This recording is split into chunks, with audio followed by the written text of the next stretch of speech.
I'm Stuart Ryan and welcome to the second episode of Master the 251. Last week I showed you how to play over 251 sequences using arpeggios, chromatic notes and a concept known as upper minor third. This week I'm going to show you how to get tension release using what's known as tritone substitution. Here's lick number 1 for you.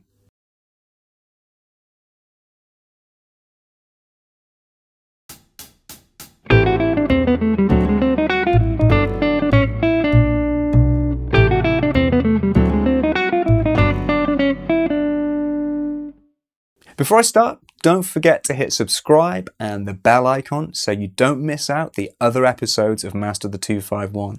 Okay, one of the key things to getting jazz guitar and the 251 sounding right is tension and release. Typically moving from the 5 chord to the 1 chord, you want what's called an outside to inside sound. It's that tension and release that you find in jazz, blues and many other genres. There are so many ways of doing this, but one of the quickest ways is to use what's called tritone substitution. It's really straightforward. When you get to the 5 chord in the 251, the second chord in the sequence, you simply play an arpeggio that's a flat fifth away from that chord. So in this lick, I'm playing an A flat 7 arpeggio over the D7 chord, that flat 5 arpeggio. It gives you all these tense notes over the D7 that you can then resolve away from when you get back to the 1 chord. Remember, you have to analyze what every note is doing in order to fully understand it. Here's the medium speed and then the slow speed of that lick.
This second lick uses tritone substitution again, so we're going to hear the A flat 7 played over the D7 chord.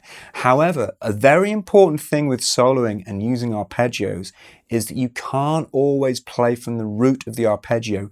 If you're always looking for the root, then your lines are going to jump all over the fretboard and they're going to sound quite formulaic. So you want to be able to play your arpeggios from the root, 3rd, 5th, 7th, whatever note, and connect them all seamlessly. Remember, you can also put in chromatic passing tones on all these arpeggios to get even more of an authentic jazz sound. Here's the lick medium speed and slow speed.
In the third lick, I'm using the tritone substitution idea again over the D7, but when I get to the 1 chord at the end, the G major, check out how I'm not playing an arpeggio or a scale idea, but I'm playing a melody instead. This is how you get your lines starting more like real music and less like formulaic exercises.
And finally, lick 4. Arpeggios on the 2 and the 5 chord, but again, a melodic idea over the 1 chord to give us music. This one's using a slightly larger jump on the intervals as well, so the fingering is going to feel a little bit less predictable.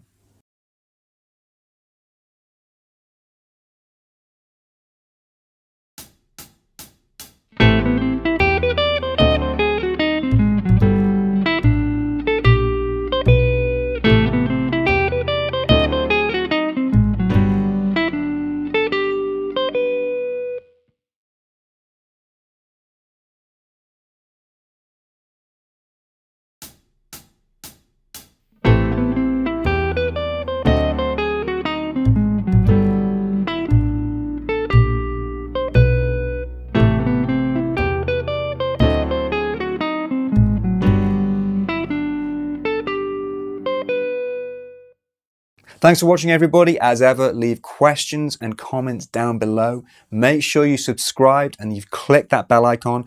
I'll be back next week with episode 3 for you. Enjoy.